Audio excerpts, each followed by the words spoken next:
मौके पर हम आभार व्यक्त करेंगे हमारे पार्टी के राष्ट्रीय अध्यक्ष श्री चिराग पासवान जी का, क्योंकि दोनों तरफ से देख रहे हैं कि बहुत कद्दावर, बहुत सीनियर नेता संविधान के चर्चे पर बोल रहे हैं, पर एक पहली बार जीत कर आई हुई महिला युवा सांसद को संविधान के चर्चे पर बोलने का मौका दिया। इसके लिए हम हमारे राष्ट्रीय अध्यक्ष श्री चिराग पासवान जी के आभारी हैं। इस सदन में सबसे युवा सांसद होने के नाते हमें गर्व की अनुभूति हो रही है कि हम उस वर्ष इस सदन में शपथ लिए जिस वर्ष संविधान अपना 75वां वर्ष का उत्सव मना रहे हैं। सोशियोलॉजी की छात्रा रहे हैं, कॉलेज में सोशियोलॉजी को संविधान को एकेडमिकली और थ्योरेटिकली पढ़ने का मौका मिला है, पर 24 जून को जब इस सदन में हमने शपथ ली थी तो संविधान को अपना प्रेरणा मान करके, प्रेरणा स्तोत्र उससे प्रेरणा ले करके अपने कार्यों में भी संविधान को ढालने का मौका मिला है। महात्मा गांधी जी ने भारत के संविधान के विषय में 1931 में कहा था, I shall strive for a constitution which will release India from thraldom and patronage. I shall work for an India in which the poorest shall feel that it is their country in whose making they have an effective voice. An India in which there is no high class or low class of people.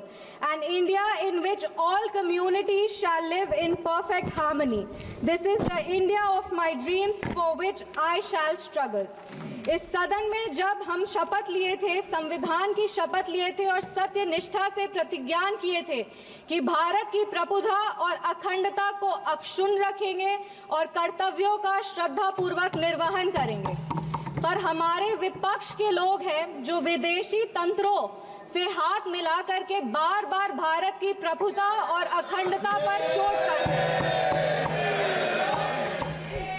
एक तरफ जहां मोदी जी की कार्यकाल में FDI बढ़ा है, जो foreign direct investment है, वहीं पे इतने ही वर्षों में कांग्रेस का एसडीआई जरूर बढ़ गया। अब एस उसमें क्या है उसका नाम लेंगे तो हल्ला हंगामा हो जाएगा, इसीलिए आप लोग खुद ही समझ जाइएगा। ये वही बात हो गया, हिंदी का एक मुहावरा है, मुंह में राम बगल में छुरी, पर ये भी विपक्ष पे सही नहीं बैठता है, क्योंकि विपक्ष तो प्रभु श्री राम का नाम ही नहीं ले सकते, पर छुरी लेकर के बार बार संविधान की हत्या जरूर करने का कोशिश करते हैं।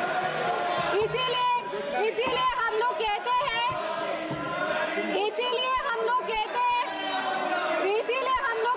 कि संविधान नेता के हाथ में नहीं, संविधान नेता के दिल में होना चाहिए।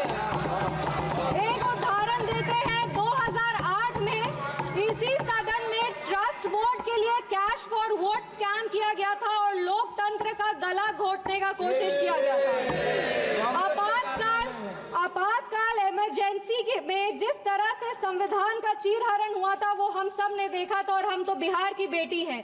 बिहार के एक पुत्र थे जयप्रकाश नारायण जी, जिन्होंने इसी दिल्ली में रामलीला मैदान में राष्ट्रकवि रामधारी सिंह दिनकर की एक कविता पढ़ी थी, सिंहासन खाली करो कि जनता आती है। उसने कांग्रेस की जड़ों को हिला दिया था और भारत में एक नई क्रांति का आह्वान किया था।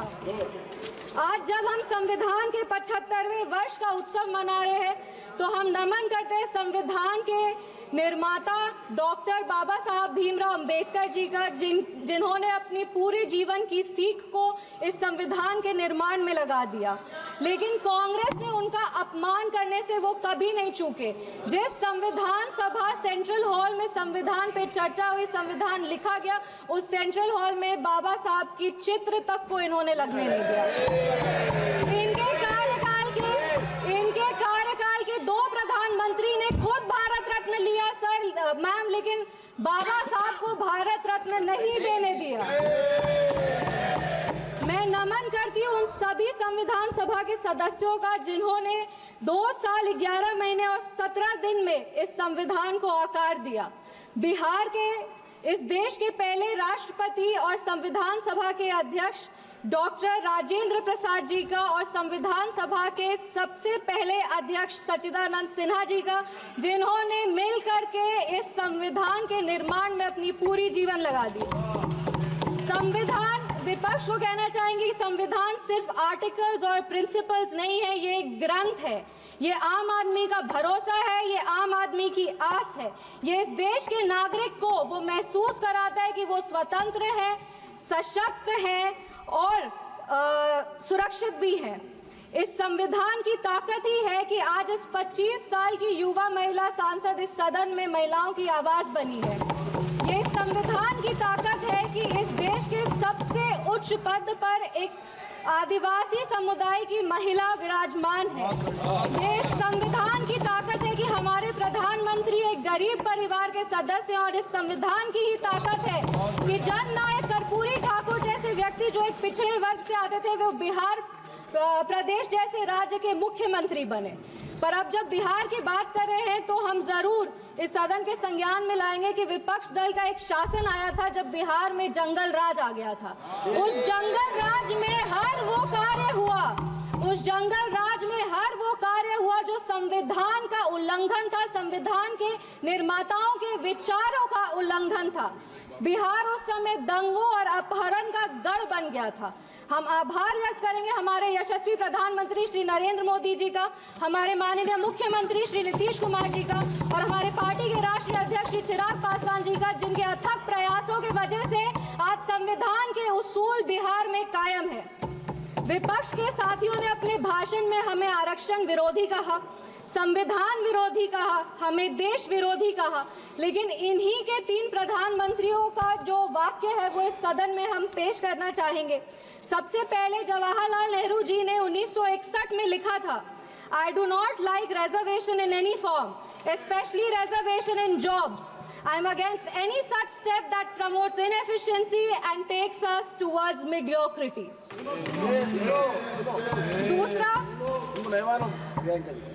दूसरा इंदिरा गांधी जी ने, नीरज चौधरी जी की एक किताब थी हाउ प्राइम मिनिस्टर डिसाइड्स, उसमें उन्होंने कहा था अपने तब के लॉ मिनिस्टर शिव शंकर जी को कि एक ऐसा ATR तैयार कीजिए कि सांप भी मर जाए और लाठी भी न टूटे। ये मंडल कमीशन के रिपोर्ट पे उन्होंने कहा था। तीसरी राजीव गांधी जी ने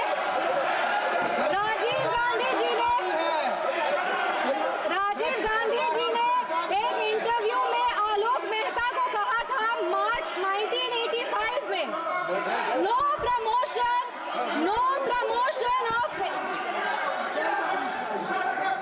राजीव गांधी जी ने एक इंटरव्यू में जर्नलिस्ट आलोक मेहता को कहा था मार्च 1985 में कि no promotion of idiots in the name of reservation, and that promoting idiots in the name of reservation would harm the entire country. ये इनके 3 प्रधानमंत्री थे और देश 37 साल इनके प्रतिनिधित्व में था और इन्हें लगता था कि आरक्षण से इस देश में सेकेंड ग्रेड सिटीजन आते हैं। कांग्रेस को माफी मांगनी चाहिए इस पर। आप बात करते हैं सेक्युलरिज्म की, की तो एक आंकड़ा भी पेश करेंगे। जवाहरलाल नेहरू जी के कार्यकाल में 16 राज्यों में 243 सांप्रदायिक दंगे हुए। इंदिरा गांधी जी की कार्यकाल में 15 राज्यों में 337 सांप्रदायिक दंगे हुए और राजीव गांधी जी के कार्यकाल में 16 राज्यों में 291 सांप्रदायिक दंगे हुए। ये कैसा सेक्युलरिज्म का परिभाषा है, हमें तो समझ नहीं आता। एक और बात कहेंगे, कहानी सुनाएंगे।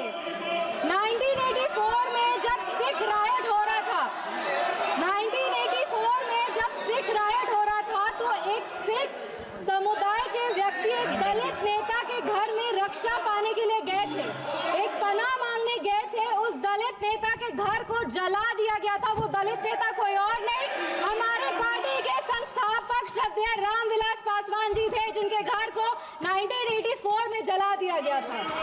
आप बात करते हैं संविधान की और सेंटर स्टेट रिलेशन की, तो बता दें कि इंदिरा गांधी जी की कार्यकाल में 11 साल में 35 बार राष्ट्रपति शासन लगाया गया।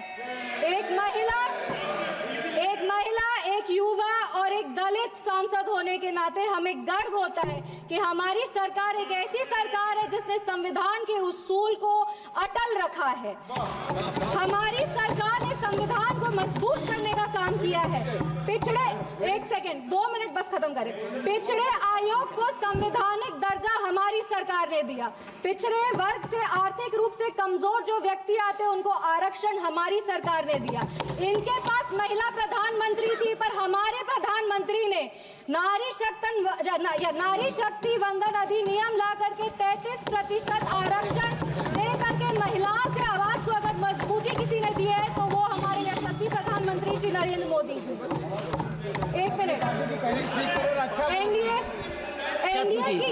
एनडीए की सरकार ने बिहार में हमारे प्रधानमंत्री, हमारे माननीय मुख्यमंत्री श्री नीतीश कुमार जी और हमारे पार्टी के राष्ट्रीय अध्यक्ष श्री चिराग पासवान जी के नेतृत्व में संविधान के सभी प्रावधानों को मजबूती से वापस लाए हैं और यही प्रयास करते हैं कि संविधान को अपना प्रेरणा मानकर योजनाएं बनाए जो हर वो नागरिक तक पहुंचे जो जरूरतमंद है।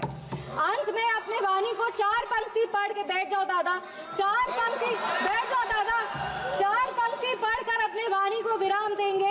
हर रंग को खुद में समेट कर जो बेखौफ खड़ा है, जाति और धर्म के दायरे से जो आगे बढ़ा है, नैतिक, निष्पक्ष, समावेशी संविधान ही है वो जो 75 वर्षों बाद भी सहज खड़ा है। गर्मियों की छुट्टी होने वाली थी, मेरे पापा आने वाले थे, तो हम लोग सभी खुश थे। तो मैं एक बेड पे चढ़ के डांस कर रहा था, लेकिन वो पहले ही आ गए। फ्रीज। तो मैं उस समय तो कंटिन्यू नहीं कर सकता था ना, तो फ्रीज फ्रेम टाइप का हो गया। कसम पैदा कर